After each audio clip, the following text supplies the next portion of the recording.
Iqembu i-EFF belinemibuthano yokukhumbula lolu suku eGoli naseKapa. Iphini likamengameli we-EFF uGodrish Gadi litshela amalungu eqembu ukuthi abamhlophe babopha baphinde babulala uSolomon Mahlangu owayelwela amalungelo abantu ngodaba lomhlaba ngosuku lwanamhlanje ngo-1979.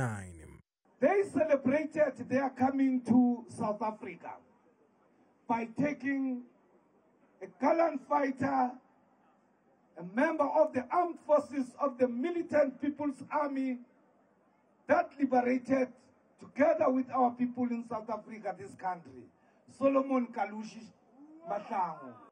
Umengameli we-EFF Julius Malema uthi abamhlophe bayakhohlwa ukuthi bayatheleka kuleli abantu abampisholi bewusebenzisa lo mhlaba ukuziphilisa. When they arrived here, they found us working the land.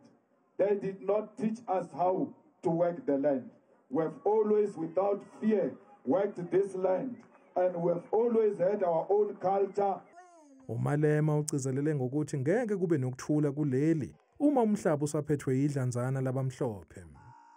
These people must know that as long as the land is still in the hands of the minorities, there will never be peace in South Africa. Ephawula ngokucikicwa komthetho wokubuyiswa komhlaba kuleli umengameli wezwe, uMalema uthi abahambisani nawo uma usathi kumele banxeshezelwe.